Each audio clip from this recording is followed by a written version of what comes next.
Mixing politics and sport has always been a contentious issue, but with so much money involved in sport now, is it possible to look the other way? I'm joined by NBR columnist Brigitte Morten. Now, in your column, you raised this story about the Australian Diamonds netball team and how a $15 million sponsorship deal has been withdrawn. Do you want to explain? Yeah, it's quite an interesting story because Netball Australia has been operating at a loss, like many sporting organisations, they suffered during COVID. Additionally, they're a women's only sport, and realistically that means that there's no other leagues, particularly men's leagues, that can kind of bolster them up as well. So for them, a $15 million deal over 4 years, I think was a considerable benefit to them. There was a new player who was Aboriginal who raised concerns about wearing the Hancock Mining logo, which was, the sponsor. And they did so, for quite relevant grounds, and they asked for an exemption. And this is something that sort of happened before. Sonny Bill Williams, for instance, had an exemption against wearing, I think it was a bank, because it was against his Muslim faith. And so that's not unusual, but what happened was the rest of the team also decided that it wasn't appropriate for them to wear this logo. And it was on the basis of that Hancock Mining, the founder of that company, made some really awful comments almost 40 years ago, basically, a final solution for Aboriginal people. And he's no longer alive. The company's run now by his daughter, but she was reacting to those comments. Gina Reinhart, right? Yeah, absolutely. Who's a contentious figure in Australia herself. Yes, she absolutely is. And, you can see by her reaction as well that, she called this virtue signalling, there's no place for politics and sport, that for her, this is, I think, on brand for how she sort of views the world as well. I thought too, some of the stories I read also suggested that maybe some of the other players, while obviously sympathising with the player that you've talked about, also had some concerns around the climate issue, given it's a mining company. And I'm just wondering how much more that's going to play into the debate, because I, again, read the Australian cricket captain, Pat Cummins, talking about concerns about sort of being sponsored by firms that might be seen as climate unfriendly. Yeah, he said that there's an energy company that sponsors Australia cricket, and he said he won't appear in any of their ads this year, even though he previously has done so on the basis of these climate concerns. Cricket players, particularly male cricket players, have a lot more sort of market power, I would say, particularly, the captain, than most of our Netball Australia players. So quite a different dynamic, but still similar issues there about what sort of what kind of pressure there are on players to declare their politics or to have a to come out and say their stance on particular things, versus them being able to sort of dictate for an entire business, which sport is, where or not the money's going to come from to pay their salaries. I mean, I think some of those Australian cricketers, or maybe even most of them, are earning kind of like $1 million a year.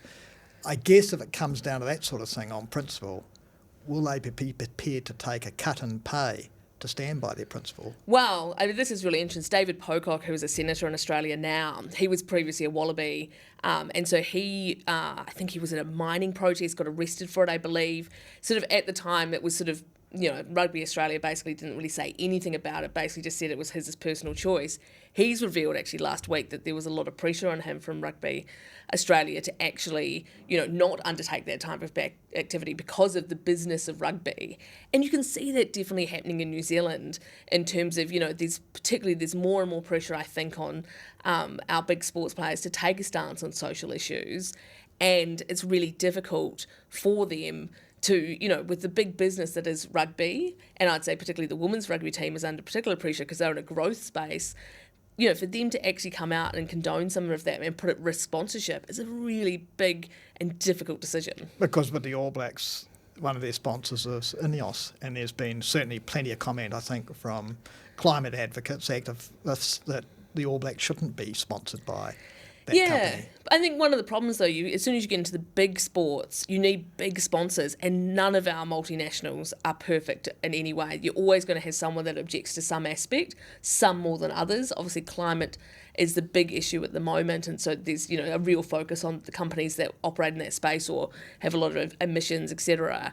But you kind of got them part and parcel. The bigger the business, the more ability they have to actually provide the money needed for Rugby New Zealand to keep the big players and not have them, disappear off to Japan or France. And of course, previously, Big Tobacco tended to be a huge sponsor of sport.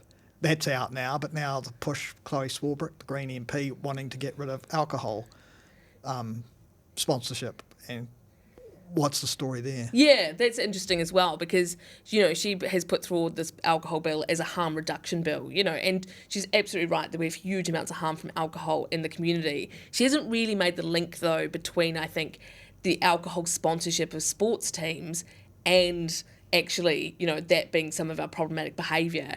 And I think the Minister of Sport, Grant Robinson, has made some indications that the government won't support the bill because they can see that funding... Because, it discount, the local tavern, for instance, sponsoring your grassroots rugby team, there's no ability to kind of replace that sort of funding other than government sponsors. I mean, I think that's, the government's not going to support it on that basis. So what is the position then with sport and politics? And I think it's been a misnomer to say sport and politics don't mix. I mean, for instance, the English cricket, because I'm a cricket nut, the English cricket team, going back to the 30s, 40s and 50s, always got briefed by the Foreign Office before they toured, particularly if they were in the 50s and that, going through to India, Pakistan, the old sort of empire states, what have you. So it's always been there, hasn't it? Yeah, absolutely. And, you've got the Olympics, which are almost, they put a positive spin on it. It's a positive politics. But, the Olympics is about bringing people together from different nations in a peaceful way. Absolutely, sport and politics are always intertwined. I think what you've got now is big business, sport and politics, and how that distorts some of those decisions. Because it's a much bigger decision if you're an amateur to withdraw from a game or not wear a particular sponsor. It's a much bigger decision if that is your entire career. But some states are still using sport for political reasons. Saudi Arabia, for instance, and the breakaway golf tour, away from PGA. We still use sport for political gain here. All of the politicians want to have a photo taken with the All Blacks captain or celebrating winning the America's Cup. Politics is not disconnected here from sport either. So I think it's just on a different level. It's ultimately, though, I think what's changing here is, first of all, I think the players are actually much more of a focus now than necessarily the teams, because they've got much bigger personal platforms and brands. And second of all, the professionalisation of sport means that there's so much more money needed and so much more money involved. So where's it going to end up, do you think? I think we're probably going to have the same conversation on another whole level in another 5 years' time.